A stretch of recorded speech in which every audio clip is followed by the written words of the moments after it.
আল্লাহুম্মা ইহদিনাস সিরাতাল মুস্তাকিম। ও আল্লাহ এমন হেদায়েত দাও যে হেদায়েতের মধ্যে দৃঢ়তা আছে, স্থিরতা আছে, লাইনচ্যুত হওয়ার ভয় নাই, এমন হেদায়েত দাও আল্লাহ। এই অর্থে বলেন আমি মুত্তাকিনদেরকে হেদায়েত দিয়ে কোরআন পাঠাইলাম। আর এক তরজমা হলো আল্লাহ মুত্তাকিনদের হেদায়েতের জন্য কোরআন অবতীর্ণ করেছেন, তার মানে আমি আল্লাহ আমার কুদরতি জিম্মায় মুত্তাকিনদেরকে বিনা হিসাবে জান্নাতে পৌঁছায় দিব।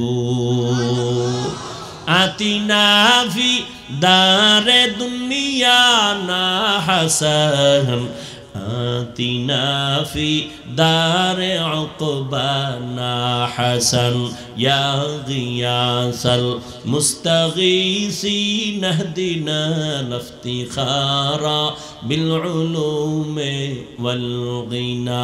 হর গরিদে নেক তু তৈয়ার है जो न मांगे उससे तू बेजार है।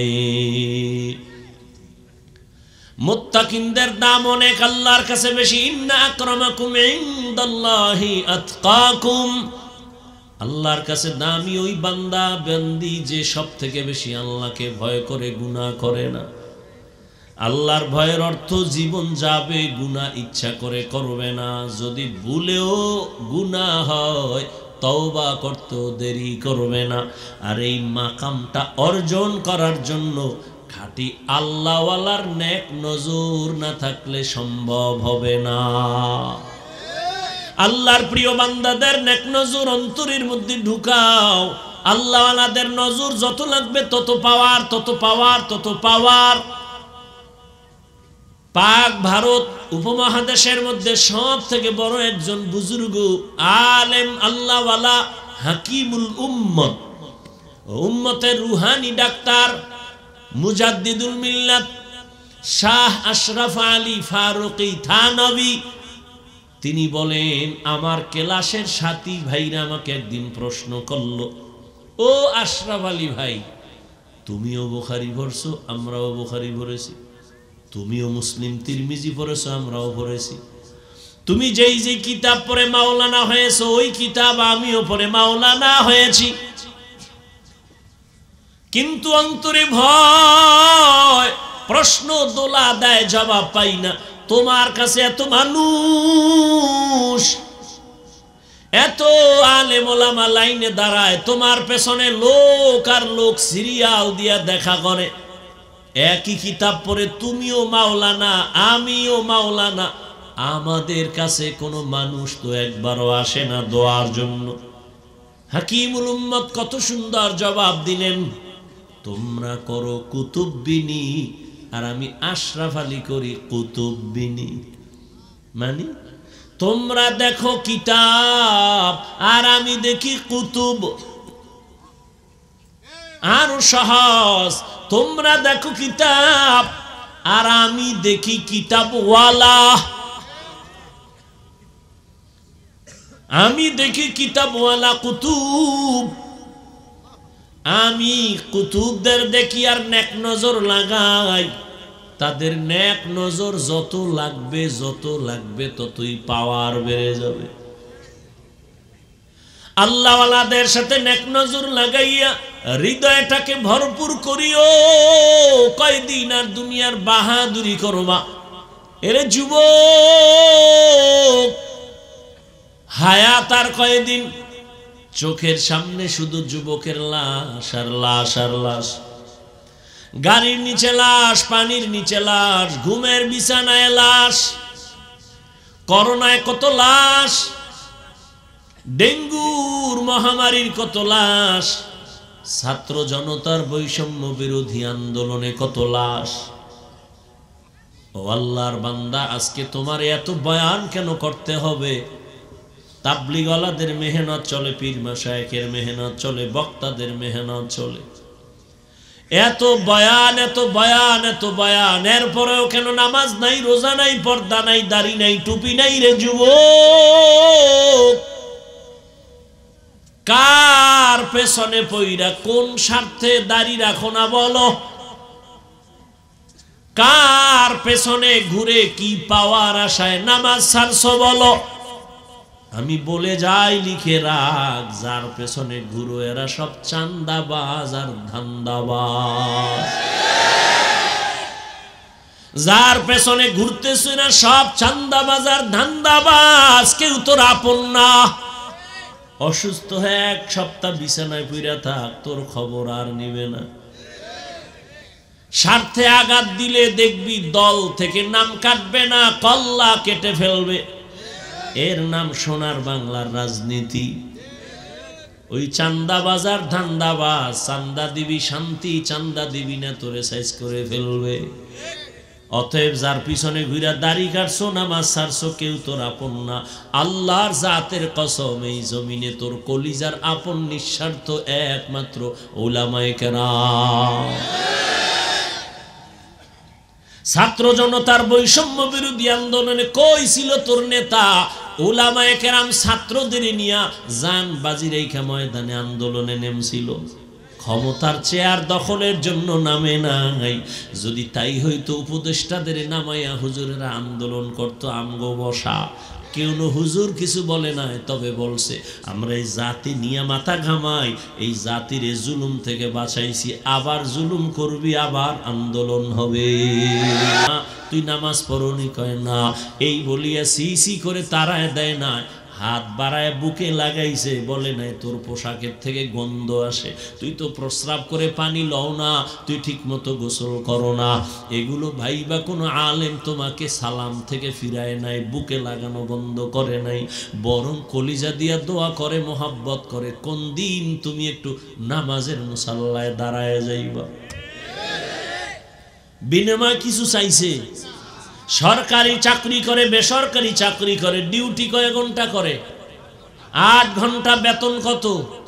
নিম্নের ডাকাও 20,000। টেবিলের তলে কত মুক্তা তো এমনি আছে। কিন্তু একজন ইমাম সাহেব মসজিদে ডিউটি করে কয় ঘন্টা? কথা কও, বেতন কত? হ্যাঁ, 8,000, 10,000, 6 মাস বাকি। সভাপতি দেয় 100 টাকা, তাও ঠিক মতো মাসে মাসে দেয় না। সেক্রেটারি সাহেব কত দেয়? 50 টাকা। এই ইমামের রিমান্ডে রাখছে 24 ঘন্টা। এক ওয়াক্ত নামাজে না থাকলে রিক্সাওয়ালাও কয় হুজুর গেছিলেন কই?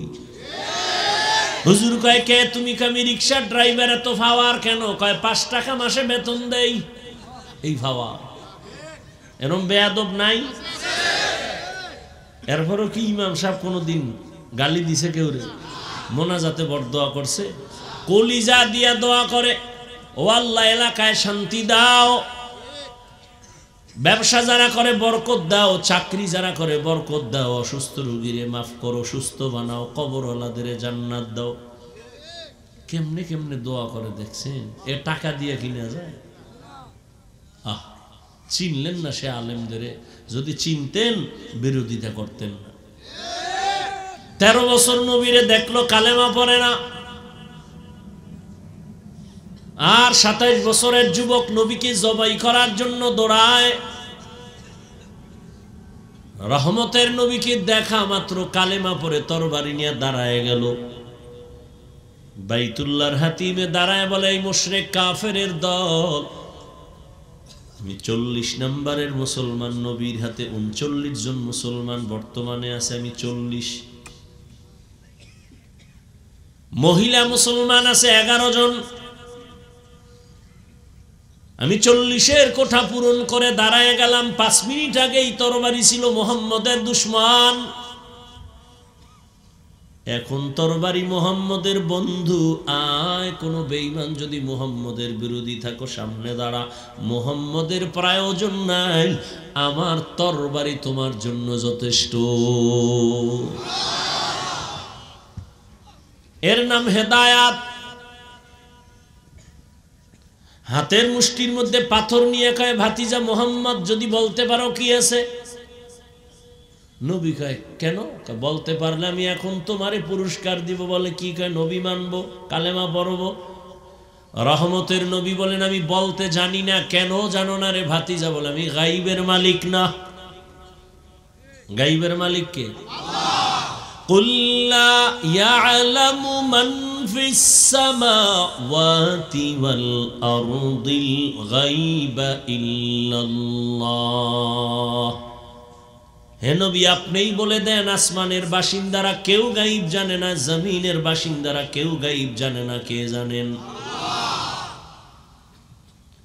রহমতের নবী বলেন, আমি বলতে জানি না। চাচা আবু জাহাল, তোমার হাতে কি আছে? তবে নবী বললেন, এই হাতের মধ্যে কি আছে একটু আওয়াজ দে। রহমতের নবী কথা বলা মাত্র পাথরগুলো কালিমায়ে শাহাদাত পড়া শুরু করলো।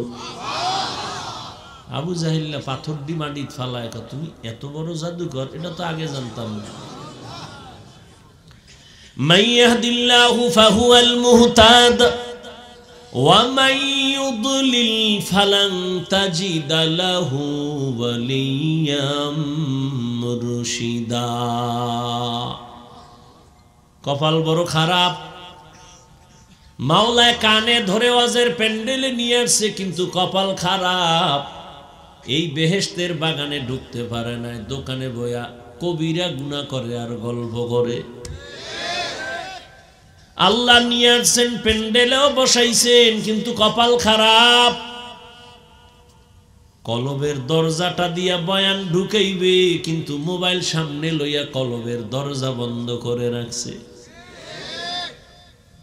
যারা মোবাইল হাতে লইছো, দেখাইতেছ আমি মোবাইলওয়ালা, 24টা ঘন্টা মোবাইল লইয়া মরো। এহেন আইলো দেখাইতে হবে, হুজুর আমার চিনেননি, আমি বিদেশি মোবাইলওয়ালা। এই ঠিক ঠিক করিস না, শোন কি বলবি। একটা ছবি পাগল হয়ে গেছে, একটা ছবি বাথরুম থেকে বেরোয় দেই মোবাইল ধরে রয়েছে। কি কয় একটা ছবি, আমি ভিতরে আইলি না কেন? এক সোরায় কান্দে হাত দিয়া কয়, হুজুর একটা ছবি, যদি আল্লাহ কিয়ামতে উসিলায় মাফ করে। পাগল হয়ে গেছে ছবি তোলার জন্য। সরকারের কোনো প্রয়োজন ছাড়া আর মদিনার অর্ডার ছাড়া ভিন্ন কোনো কারণে হাজার হাজার কোটিবার ছবি তোলা হারাম, কবিরা গুনাহ। কি হবে এই ছবি দিয়ে? কি লাভ হবে? কোনো লাভ নেই।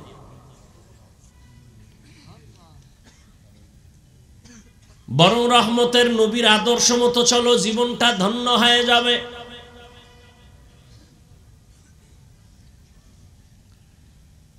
আবার একদল মোবাইল বন্ধ করে বয়ান শুনতেছে। শয়তান তো বয়া নেই, এক শয়তান প্যান্ডেলের বাইরে আছে, গেলেই ধরবে। এটা জিন শয়তান, কারণ ও আজান শুনলে দৌড়, জিকিরের আওয়াজ পাইলে দৌড়, ও কাছে আসতে পারে না। আর এক শয়তান প্রত্যেকের শরীরের মধ্যে আছে, এটা নফস শয়তান। ইন্নান নাফসা লাআম্মারাতুম বিসু ইল্লা মা রাহিমা রাব্বি ইন্না রাব্বি গফুরুর রহিম।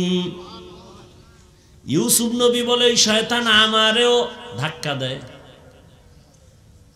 জুলাইখার দিকে আমার মনটাও যায় যায় ভাব।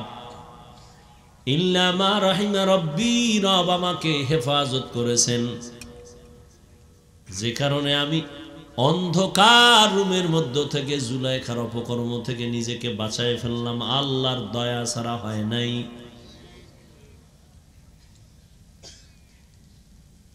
আর এক শয়তান আছে আমগো সাথে চলে সব সময়, মানুষ শয়তান, মিনাল জিন্নাতি। বলবে এত তাড়াতাড়ি ইবাদত করে লাভ কি, এত নামাজ দিয়ে হবে কি, এত সওয়াব রাখবো কই, এত তাড়াতাড়ি বুজুর্গ হয়ে লাভ কি, বিয়ে শাদী কইরা লাভ করছে। এবার না না সন্তান হইয়া লোক হইছে, এবার না বড় হোক। এইভাবে ধোকা দিয়া দিয়া বহু মানুষ শয়তান আমাদেরকে জান্নাতের পথ থেকে দূরে রাখছে। এই জন্য আল্লাহ বলেন, আমি মুত্তাকিনদের হেদায়াতের জন্য কোরআন দিলাম। মনে আছে না? কোরআন কেন দিছেন তার তিনটা কথা কইছি। এক কথা মুত্তাকিনদের হেদায়াত, দ্বিতীয় কথা গোটা দুনিয়ার মানুষের জন্য কোরআন হেদায়াত, তৃতীয় কথা গোটা দুনিয়ার মানুষের জন্য কোরআন ঔষধ। এবার মুত্তাকিন যারা শুরুতে বলছি, এ নিয়ে কিছু কথা বলেই দোয়া করে ফেলবো। কি ওর মতায়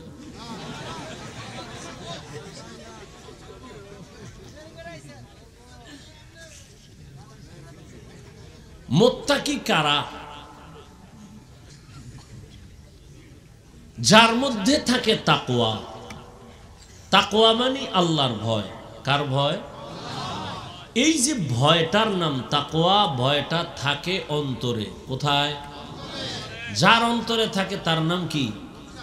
মুত্তাকি। অন্তরে তাকওয়া থাকে। নবী বলেন আত-তাকওয়া হা হুনা, আত-তাকওয়া হা হুনা, আত-তাকওয়া হা হুনা। তাকওয়া মানে আল্লাহর ভয়, এটা অন্তরে থাকে, অন্তরে থাকে, অন্তরে থাকে।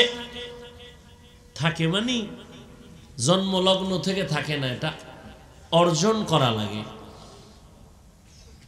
তাকওয়া মানে আল্লাহর ভয়। আমি যদি আপনাদের প্রশ্ন করি আপনারা কারা কারা আল্লাহকে ভয় করেন, সবাই দুনো হাত উঁচু করবে। কিছু চালাকরা পাও আলগি দিবে, বলবে হুজুরগো থেকে আমরা বেশি আল্লাহরে ভয় করি, যদিও দাড়ি নাই, টুপি নাই, বিড়িটা নেই, কিন্তু ভয় বেশি করি আল্লাহকে। হুজুরেরাই পরিমাণ ভয় করে না। এবার একটু চিন্তা করেন, আমি নামাজ পড়িয়া বলি আল্লাহকে ভয় করি, আপনি নামাজ বাদ দিয়ে বলেন আল্লাহকে ভয় করি। আমি দাড়ি রেখে বলি আল্লাহকে ভয় করি, আপনি দাড়ি না রেখে বলেন আল্লাহকে ভয় করি। দুই ভয় কি সমান? আসলে আপনার মধ্যে ভয় নাই। যেমন আমি উদাহরণ দিই, একজনের সাপ ভয় করে, সাপ আসলে ভয় করে কিনা এটা প্রমাণ কি? সাপ ধরে, হ্যাঁ, বরং সাপ যেখানে থাকবে সন্দেহ ওখানেও যাবে না, এতটাই ভয় করে। ঘুমের মধ্যেও বলে সাপ সাপ সাপ। বুঝে গেল সাপরে কি করে। একটা সন্তান মা বাবাকে ভয় করে, বলে তার প্রমাণ, কয় সন্তানের সামনে, মা বাবার সামনে সন্তান অন্যায় করে না। কেন? বলে মাইরের ভয়। একটা ছাত্র শিক্ষকের ভয় করে, অন্যায় করে না। কেন? বলে শাস্তির ভয়। ঠিক এই দুনিয়ায় যেই মানুষ আমার আল্লাহকে ভয় করবেন, ওই মানুষ গলায় ছুরি লাগাবে, দাড়ির মধ্যে অস্ত্র লাগাইতে পারবে না। हर के दारत खौफ हक दर दिल मदम जन्नतुल मअवा देहद ओ राम काम जुज़बा हक़ची ज़े मखाज़ इंसो जा फज़ले उआ मस्ते दर जुमला जहा। আল্লাহর ভয় যার অন্তরে থাকবে সে কখনো গুনাহ করবে না। আল ইহতিরাজ আনিল মাসিয়া, তাকওয়া মানে গুনাহ থেকে বেঁচে থাকা, এর নাম তাকওয়া, আল্লাহর ভয়। এই তাকওয়া থাকবে অন্তরে। কোথা থেকে তুমি তাকওয়া নিয়ে অন্তরে ঢুকাইবা? তাকওয়ার ঠিকানা কি? লিকুল্লি শাইইন মা'দিনুন ওয়া মা'দিনুত তাকওয়া কুলুবুল আরিফিন। প্রত্যেকটা ভালো জিনিস রাখার গোডাউন আছে, তাকওয়ার গোডাউন হলো আল্লাহর প্রিয় বান্দাদের কলব। তাদের সাথে সংযোগ লাগায় দেও, তারা যখন নেক নজর দিয়া তাকাবে কলবের মধ্যে তাকওয়ার পাওয়ার ঢুকবে। কারণ আল্লাহওয়ালাদের নজরের পাওয়ার আছে। গাঞ্জাখোরের নজরে পাওয়ার আছে না?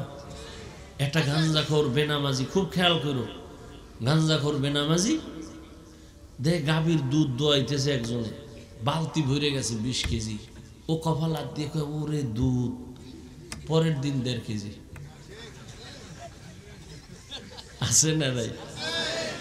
গাছে নারিকেল, অনেক নারিকেল, এত নারিকেল, পরের দিন থেকে নারিকেল নাই। শুধু কি তাই, একটা বাচ্চা অসুস্থ, সুন্দর চেহারা, এত সুন্দর, নজর লেগে গেছে। এটার কাছে বদ নজর। কি নজর? আপনারা দেখেন না আপনাদের এলাকায় কদু গাছ লাগায় না? বিভিন্ন ফসলের জমিনে জুতা টানায়, জুতা দেখছেন? কেন? জুতা টানাইলে জুতার বরকতে কদু বড় হবে। জুতা টানায় কেন? কারণ বরকতি জুতা নমরুদদের গালে লাগছে, কত বরকত। কেন জুতা টানায়? বদনজর থেকে হেফাজতের জন্য। কার বদনজর? বেআমলওয়ালা গাঞ্জাখোর বেনামাজি। আচ্ছা, একটা বেনামাজি গাঞ্জাখোরের চোখের নজর লাগলে একটা বাচ্চার মধ্যে যদি রিয়াকশন হয়, তাহলে একজন তাহাজ্জুদওয়ালা, জিকির করনেওয়ালা, তাকওয়াওয়ালা নেক নজর দিলে কেন অ্যাকশন হবে না? হবে না? পৃথিবীর একজন চিকিৎসা বিজ্ঞানী, নাম অনেক শিক্ষিতরা জানেন, বু আলী সিনা, চিকিৎসা বিজ্ঞানীদের মধ্যে একজন। তিনি একদিন কোন এক এলাকায় এক ব্যক্তি অসুস্থ, তার ঝাড়ফুঁক দিতেছে, তার সামনে এক বুজুর্গ, বু আলী সিনার সামনে সে বসা, পাশে একজন বুজুর্গ একটা রোগীরে ঝাড়ফুঁক দিতেছে, শরীর মেসেজ করতেছে আর ফু দিতেছে। বুজুর্গ আল্লাহওয়ালা। তো বু আলী সিনা সে চিকিৎসা বিজ্ঞানী, সে পাশে বইয়া কয়, আপনি করেন কি? এই ফুফা দেনেতে কি হইব? বুজুর্গ মানুষ তো কথা কম কয়, আর যেটা কয় কলিজা সাদা করে ফেলা। চুপ করে রইছে, ও বক বক করতেই আছে। এই মেয়েটি কি হইব, কি হইব? তুমি গাধা, এটি বুঝবা না। এত বড় চিকিৎসা বিজ্ঞানী বু আলী সিনা, তাকে যখন এই কথা কইছে, মাথা ঠান্ডা, পুরা গরম। এত বড় সাহস, আপনি হুজুরে এই কথা কেমনে করলেন? দুনিয়ার মানুষ আকাম করে, সমস্যা নেই। হুজুরের আর একটা সিরা টাকা দিল, হুজুরে কেমনে করলেন এই আকামরা? শব্দ হুজুর। বু আলী সিনা বলেন, আমাকে গালি দিলেন কেন? আবার এক মুখে কথা বলতেছে, হুজুর চুপ। ওই ইনজেকশন একটা দিয়ে চুপ হয়ে গেছে। কিছুক্ষণ পর কয়, ভাই আপনি রাগ করলেন? রাগ করবো না মানে? কয়, আমি কি বলছি? আপনার গায়ে হাত দিছি? কয় না, আপনি এত একটা কথা বলছি জবান দিয়ে, এতে আপনার জ্বললে গেল বিষয়। আপনি এই কথা কেন বললেন? কথা, আমার মুখের একটা কথা যদি আপনার কলিজা জ্বালায় দিতে পারে, তা আমার মুখের তেলাওয়াতের ফুতে এই বান্দা সুস্থ হবে না কেন?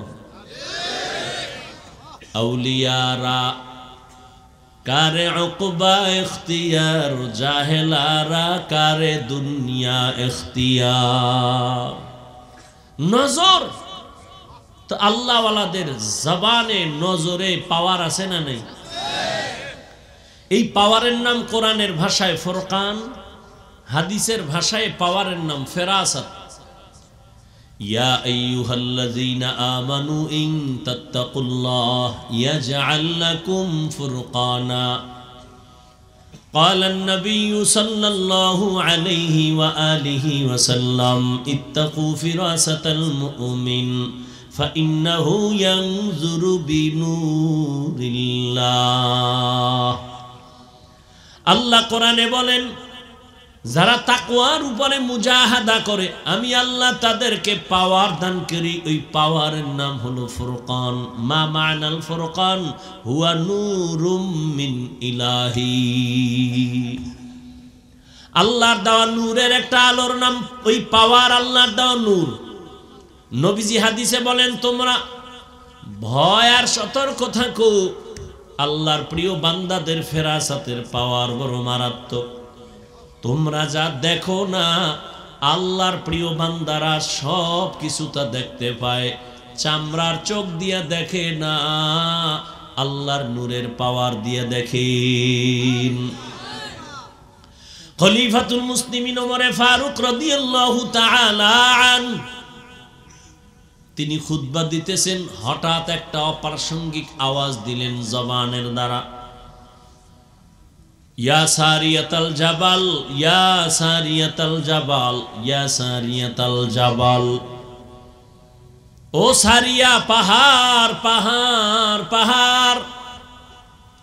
ওমরে ফারুক যেখানে আওয়াজটা দিছেন, ওখান থেকে 2000 কিলোমিটার দূরে ছিল সারিয়া। ইরানের মধ্যে যুদ্ধ চলন্ত অবস্থায় ছিল।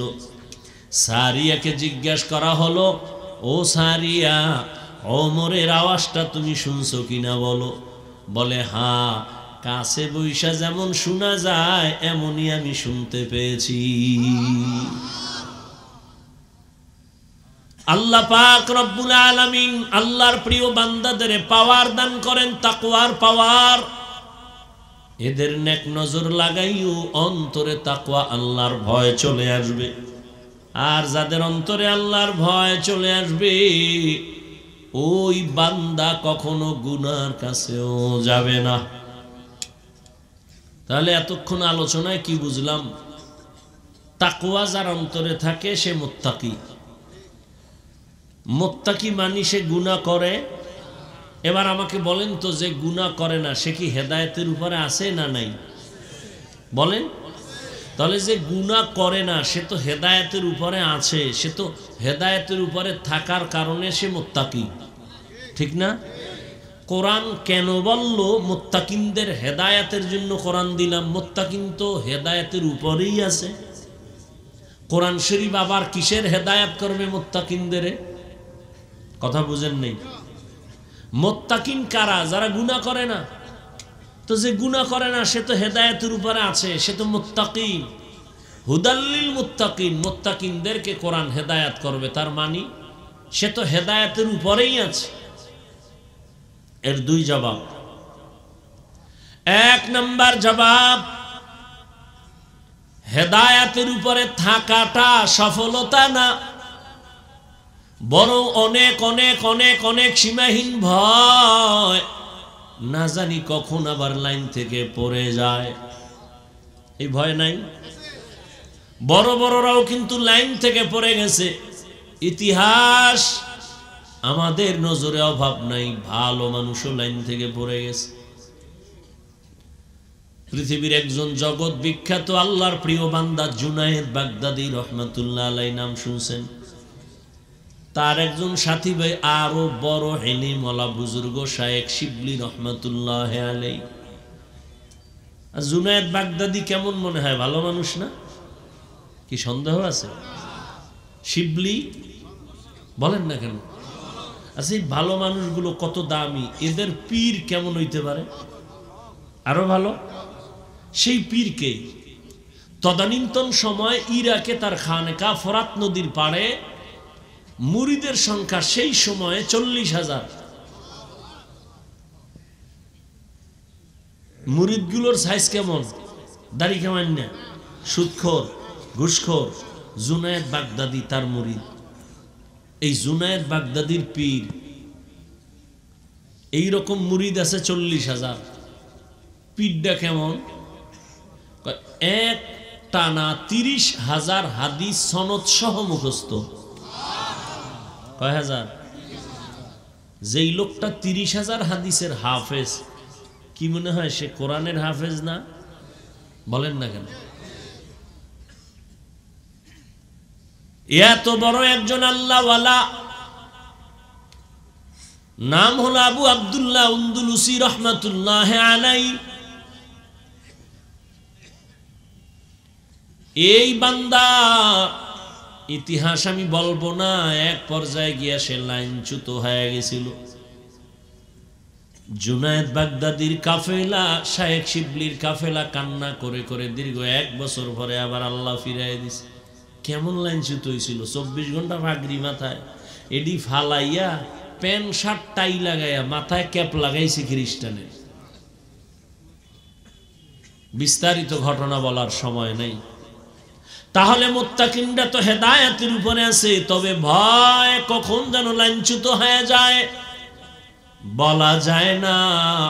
আল্লাহ কয়, আমি আল্লাহ মুত্তাকিনদের কোরআন দিলাম হেদায়েতের জন্য, তার মানে আমি তাকে মজবুতির মাকাম দান করব, ইস্তেকামতের মাকাম দান করব। সে যেন আমার কুদরতের চাদরে আটকায় থাকে, কখনো হেদায়েত থেকে লাইনচ্যুত হয়ে না যায়। আমি হেদায়েতের চাদরে আটকায় দিব, সে লাইনচ্যুত হবে না, ইস্তেকামতের মাকাম দান করব। আল ইস্তেকামাতু খায়রুম মিন আলফি কারামা। ইস্তেকামত এত দামি সম্পদ যে খাঁটি আল্লাহওয়ালার হাজারো কারামত থেকে দামি। এজন্য নবীজি বারবার আল্লাহর কাছে ওই হেদায়েত চাইতেন, কি যে হেদায়েত মুস্তাকিম। আল্লাহুম্মা ইহদিনাস সিরাতাল মুস্তাকিম। আল্লাহ এমন হেদায়েত দাও যে হেদায়েতের মধ্যে দৃঢ়তা আছে, স্থিরতা আছে, লাইনচ্যুত হওয়ার ভয় নাই, এমন হেদায়াত দেও আল্লাহ। এই অর্থে বলেন আমি মুত্তাকিনদেরকে হেদায়াত দিয়ে কোরআন পাঠাইলাম। আর এক তরজমা হলো আল্লাহ মুত্তাকিনদের হেদায়াতের জন্য কোরআন অবতীর্ণ করেছেন, তার মানে আমি আল্লাহ আমার কুদরতি জিম্মায় মুত্তাকিনদেরকে বিনা হিসাবে জান্নাতে পৌঁছায় দিব। আতিনা ফি দারে দুনিয়া না হাসান, আতিনা ফি দারে উকবানা হাসান, ইয়া গিয়াসাল মুস্তাগীসিন ইহদিনা লিফতিখারা বিল উলুমে ওয়াল গিনা। হর গরিদে নেকো তু তৈয়ার है, जो न मांगे उससे तू बेजार है। মুত্তাকিনদের দাম অনেক আল্লাহর কাছে বেশি। ইন্না আকরামাকুম ইনদাল্লাহি আতকাকুম, আল্লাহর কাছে দামি ওই বান্দা বান্দি যে সব থেকে বেশি আল্লাহকে ভয় করে, গুনাহ করে না। আল্লাহর ভয়ের অর্থ জীবন যাবে, গুনাহ ইচ্ছা করে করবে না। যদি ভুলেও গুনাহ হয় তওবা করতেও দেরি করবে না। আর এই মাকামটা অর্জন করার জন্য খাঁটি আল্লাহওয়ালার নেক নজর না থাকলে সম্ভব হবে না। আল্লাহর প্রিয় বান্দাদের নেক নজর অন্তরের মধ্যে ঢুকাও। আল্লাহওয়ালাদের নজর যত লাগবে তত পাওয়ার, তত পাওয়ার, তত পাওয়ার।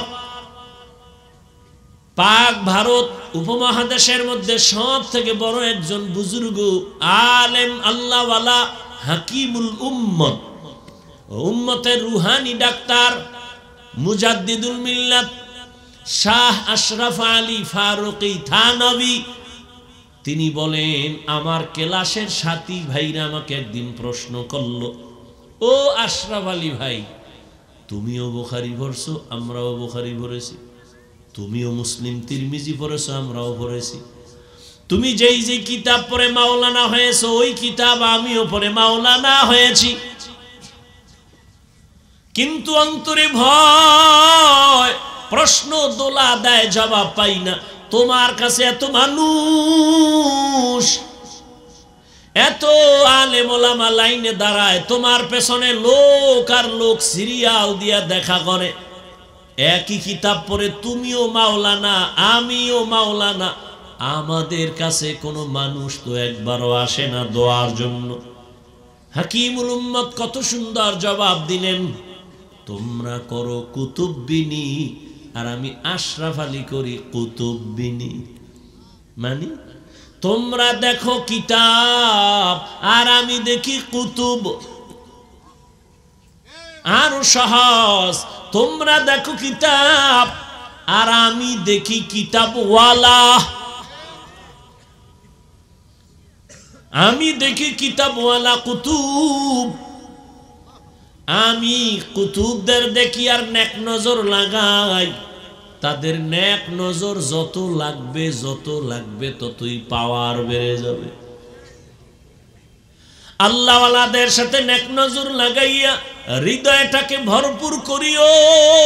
কয়দিন আর দুনিয়ার বাহাদুরি করবা? এরে যুবক, হায়াত আর কয়দিন? চোখের সামনে শুধু যুবকের লাশ আর লাশ আর লাশ, গাড়ির নিচে লাশ, পানির নিচে লাশ, ঘুমের বিছানায় লাশ, করোনায় কত লাশ, ডেঙ্গুর মহামারীর কত লাশ, ছাত্র জনতার বৈষম্য বিরোধী আন্দোলনে কত লাশ। ও আল্লাহর বান্দা, আজকে তোমার এত বয়ান কেন করতে হবে? তাবলীগওয়ালাদের মেহনত চলে, পীর মাশায়েখের মেহনত চলে, বক্তাদের মেহনত চলে, এত বয়ান এত বয়ান এত বয়ান, এরপরেও কেন নামাজ নাই, রোজা নাই, পর্দা নাই, দাড়ি নাই, টুপি নাই? রে যুবক, কার পেছনে পইরা কোন স্বার্থে দাড়ি রাখো না বলো? কার পেছনে ঘুরে কি পাওয়ার আশায় নামাজ ছাড়ছো বলো? আমি বলে যাই, লিখে রাখ, যার পেছনে ঘুরো এরা সব চান্দাবাজ আর ধান্দাবাজ। যার পেছনে ঘুরতেছে না সব চান্দাবাজার ধান্দাবাজ, কেউ তোর আপন না। অসুস্থ হয়ে 1 সপ্তাহ বিছানায় পইরা থাক, তোর খবর আর নিবে না। স্বার্থে আঘাত দিলে দেখবি দল থেকে নাম কাটবে না, কল্লা কেটে ফেলবে। এর নাম সোনার বাংলার রাজনীতি। ওই চান্দাবাজার ধান্দাবাজ, চান্দা দিবি শান্তি, চান্দা দিবি না তোরে সাইজ করে ফেলবে। অতএব যার পিছনে ঘুরা দাড়ি কাটছো, নামাজ ছাড়ছো, কেউ তোর আপন না। আল্লাহর জাতের কসম, এই জমিনে তোর কলিজার আপন নিঃস্বার্থ একমাত্র উলামায়ে কেরাম। ছাত্র জনতার বৈষম্য বিরোধী আন্দোলনে কই ছিল তোর নেতা? উলামায়ে কেরাম ছাত্রদের নিয়া জান বাজি রেখা ময়দানে আন্দোলনে নেমেছিল। ক্ষমতার চেয়ার দখলের জন্য নামে নাই। যদি তাই হইতো উপদেষ্টাদের নামাইয়া হুজুরেরা আন্দোলন করতো আমগো বসা। কেউ হুজুর কিছু বলে নাই, তবে বলছে আমরা এই জাতি নিয়ে মাথা ঘামাই, এই জাতির জুলুম থেকে বাঁচাইছি, আবার জুলুম করবি, আবার আন্দোলন হবে। তুই নামাজ পড়নি, কয় না। এই বলিয়া সি করে তারায় দেয় না, হাত বাড়ায় বুকে লাগাইছে, বলে নাই তোর পোশাকের থেকে গন্ধ আসে, তুই তো প্রস্রাব করে পানি লও না, তুই ঠিক মতো গোসল করো না। এগুলো ভাইবা কোনো আলেম তোমাকে সালাম থেকে ফিরায় নাই, বুকে লাগানো বন্ধ করে নাই, বরং কলিজা দিয়া দোয়া করে, মোহাব্বত করে, কোন দিন তুমি একটু নামাজের মুসাল্লায় দাঁড়ায় যাইবা। বিনিময় কিছু চাইছে? সরকারি চাকরি করে, বেসরকারি চাকরি করে, ডিউটি কয় ঘন্টা করে? 8 ঘন্টা। বেতন কত? নিম্নের ডাকাও 20,000। টেবিলের তলে কত মুক্তা তো এমনি আছে। কিন্তু একজন ইমাম সাহেব মসজিদে ডিউটি করে কয় ঘন্টা? কথা কও, বেতন কত? হ্যাঁ, 8,000, 10,000, 6 মাস বাকি। সভাপতি দেয় 100 টাকা, তাও ঠিক মতো মাসে মাসে দেয় না। সেক্রেটারি সাহেব কত দেয়? কয় 50 টাকা। এই ইমামের রিমান্ডে রাখছে 24 ঘন্টা। এক ওয়াক্ত নামাজে না থাকলে রিক্সাওয়ালা কয় হুজুর গেছিলেন কই? হুজুর কয় কে তুমি? কয় আমি রিক্সার ড্রাইভার। এত ফাওয়ার কেন? কয় 5 টাকা মাসে বেতন দেই। এই ফাওয়ার, এরম বেয়াদব নাই? এরপরও কি ইমাম সাহেব কোনোদিন গালি দিছে কেউ রে? মোনাজাতে বড় দোয়া করছে, কলিজা দিয়া দোয়া করে, ও আল্লাহ এলাকায় শান্তি দাও, ব্যবসা যারা করে বরকত দাও, চাকরি যারা করে বরকত দাও, অসুস্থ রোগীরে মাফ করো, সুস্থ বানাও, কবরওয়ালাদের জান্নাত দাও। কেমনে কেমনে দোয়া করে দেখছেন? এ টাকা দিয়ে কিনা যায়? আহ, চিনলেন না সে আলেমদের? যদি চিনতেন বিরোধিতা করতেন না। আল্লাহ হেদায়েত দান করুন। ও যুবক বাবারা, এখনো সময় আছে, তওবা করিও। আমরা ওলামায়ে কেরাম আমগো স্বার্থ নিয়ে বলছি যে খালি আমগোই ভালোবাসবে, আর কেউ রে বাসবি না বলছি? বরং আমগো সব লাইনে কথা। ও যুবক বাবা, মা বাবার সাথে কোনোদিন বেয়াদবি করবা না, কপাল পুড়ে যাবে।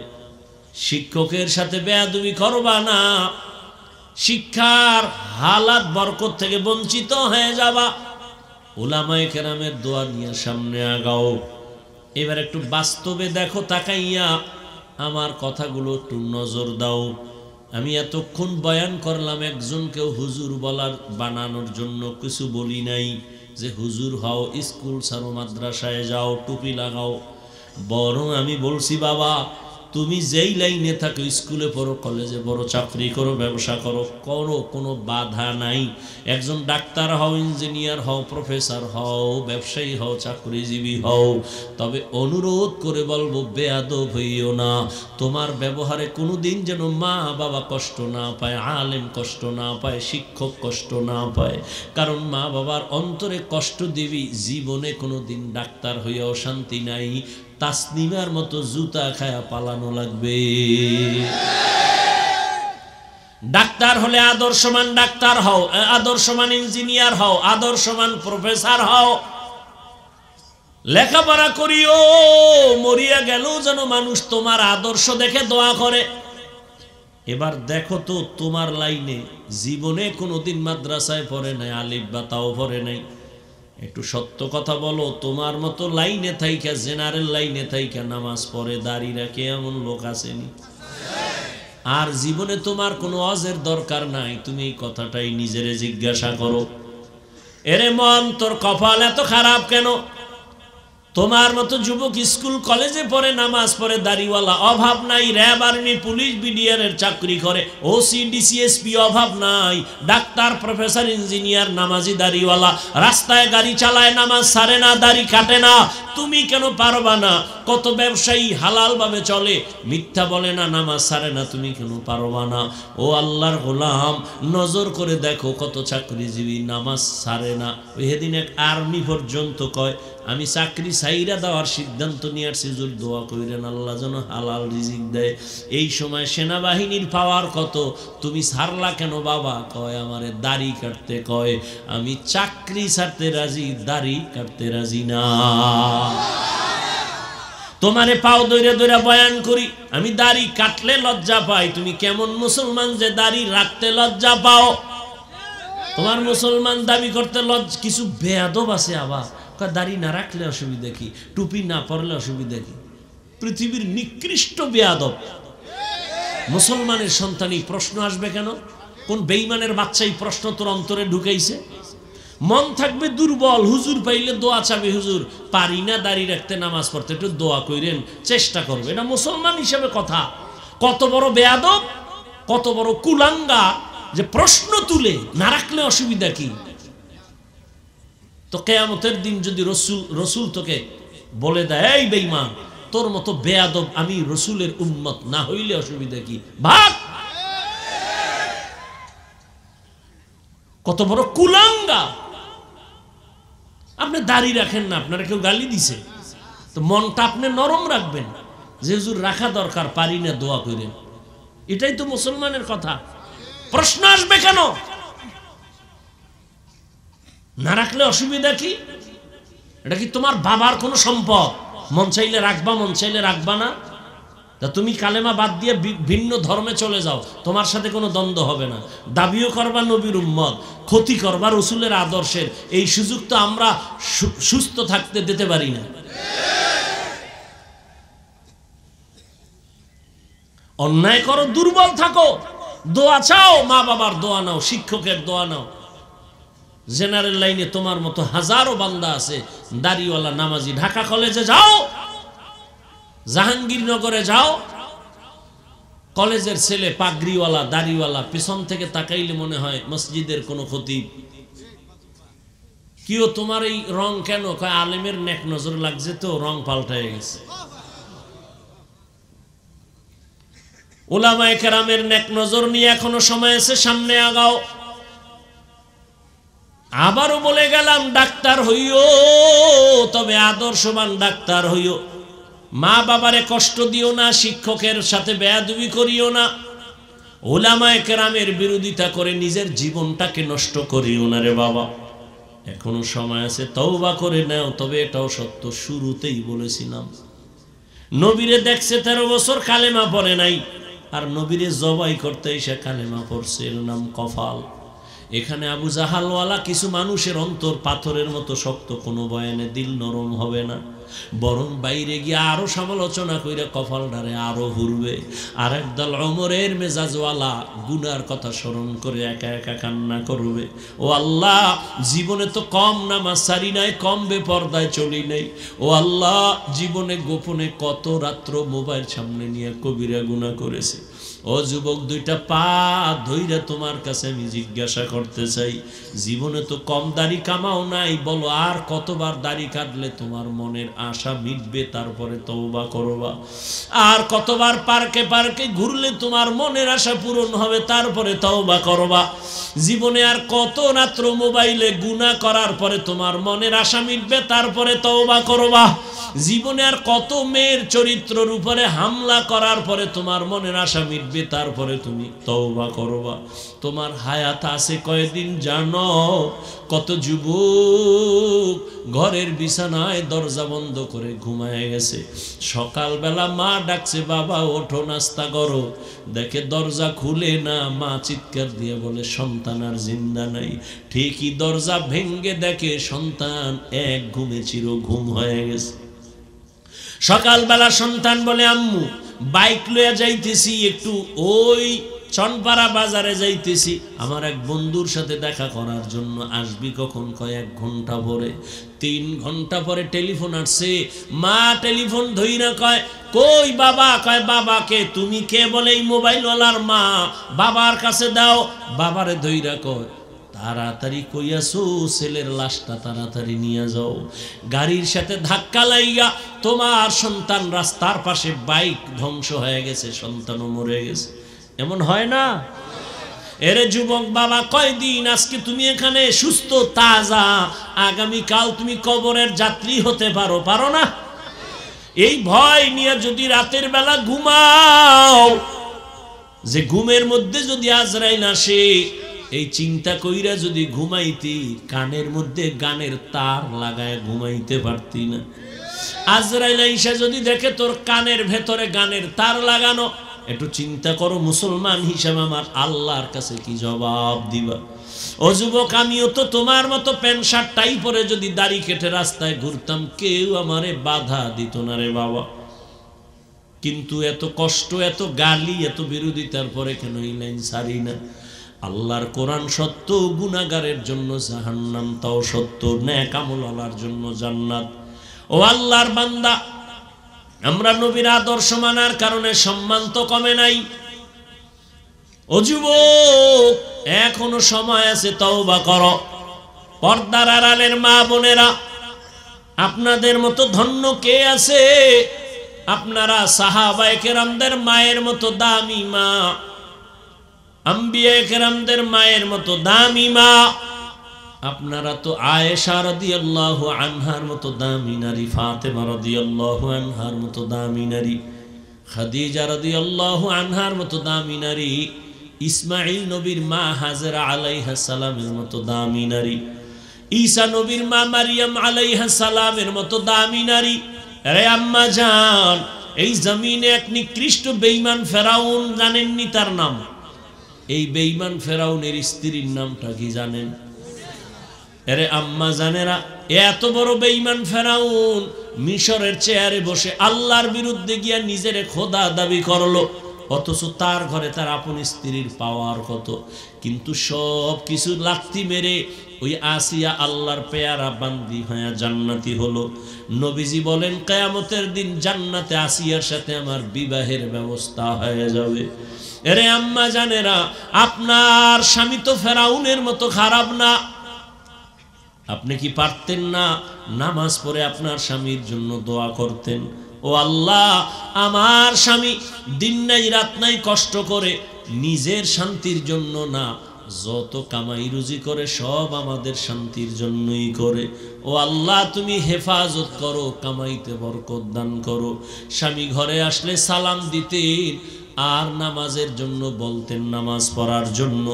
আর যদি বলতেন, স্বামী আমার মা বাবার মোহাব্বত বাদ দিয়া তোমার সংসারে চলে আসছি, খেয়ে থাকলেও আসি, না খেয়েও থাকলে আসি, তবে তোমার কাছে আমার জীবনের দাবি, হারাম টাকা ঘরে ঢুকাইবা না, অবৈধ মাল ঘরে আনবা না, কারণ অবৈধ মাল দিয়া রক্ত নাপাক করব না, সন্তানের রক্ত নাপাক করতে দিব না। আম্মা জান যদি স্বামীরে বুঝাইতেন, কোন স্বামী হারাম টাকা ঘরে নিতে পারত না, হারাম মাল ঘরে ঢুকাইতে পারত না। কারণ হারাম টাকার খানা যদি সন্তান খায়, ওই সন্তান কোনোদিন মা বাবার কোনো উপকারে আসবে না, খেদমত করবে না। এরে আম্মা জানেরা, এখনো সময় আছে, তওবা করেন। আপনার মতো কত মা এখনো পাওয়া যাবে এলাকায়, পর্দা রক্ষা করে চলে, নামাজ পড়ে, স্বামীর মাল হেফাজত করে, সন্তানগুলো আদর্শওয়ালা বানানোর চেষ্টা করে, মোবাইলে চরিত্র বিক্রি করে না। এরে আম্মা জান, আপনি কেন পারবেন না? এখনো সময় আছে, তওবা করেন। বৃদ্ধ বাবাজি, আপনার মতো কত বুড়ারা মসজিদে গিয়ে নামাজ আদায় করে, আপনি কেন পারবেন না? এখন থেকে তওবা করেন। ও যুবক বাবা, ওই মা বাবার দোয়া নিয়া, উলামায়ে কেরামের পরামর্শ নিয়া, নবীর তরিকা মেনে শিক্ষকের দোয়া নিয়া চলবা। আর দাড়ি কাটবা না, বেপরদায় চলবা না, মা বাবারে কষ্ট দিবা না। কোনোদিন আর নবীর তরিকার বাইরে চলবা না। স্কুলে কলেজে পড়ো, চাকরি করো, ব্যবসা করো, নামাজ আর ছাড়বা না। তওবা করার মতো যদি কারো অন্তর তৈরি হয়, মুনাফিকি না থাকে, খাঁটি তওবার নিয়ত যাদের আছে, দুটো হাত আল্লাহকে দেখাইয়া দাও। আয় আল্লাহ, হাতগুলো কবুল করে নেন, তওবা কবুল করে নেন। তওবার উপরে মজবুত হইয়া চলার মতো তৌফিক দান করেন, আমিন। আলহামদুলিল্লাহি রাব্বিল আলামিন। والصلاة والسلام على سيد الأنبياء والمرسلين وعلى آله وأصحابه أجمعين. يا أرحم الراحمين، يا أرحم الراحمين، يا أرحم الراحمين. رب ارحمهما كما ربياني صغيرا. اللهم إنك عفو كريم تحب العفو فاعف عنا. اللهم إنا نسألك رضاك والجنة ونعوذ بك من سخطك والنار. اللهم إنا نعوذ بك من البرص والجنون والجذام وسيء الأسقام. اللهم إني أعوذ بك من كل عمل يخزيني. اللهم إني أعوذ بك من كل عمل يخزيني. اللهم إني أعوذ بك من كل عمل يخزيني. يا الله, গভীর রাত, দুনিয়ার বাড়িওয়ালাদের দরওয়াজাগুলো বন্ধ, আপনার রহমতের দরজাগুলো খোলা। ও আল্লাহ, কত উলামায়ে কেরাম, কত মুরব্বী, হাজী সাহেব, ব্যবসায়ী, চাকরিজীবী, যুবক, ছাত্র ভাই, পর্দার আড়ালের মা বোনেরা আপনার দরওয়াজায় হাজির। আয় আল্লাহ, জীবনটা গুনার কারণে নাপাক, শয়তানের ধোঁকায় পড়ে গুনাহ করেছি। আমার গুনার কারণে হাত না পাক, চোখ না পাক, জিহ্বা না পাক, অন্তর না পাক। আমার গুনার খবর আমার মা বাবা আপনজন কেউ জানে না। যদি জানতো, অন্তরের মোহাব্বত দিয়ে আর তাকাইতো না।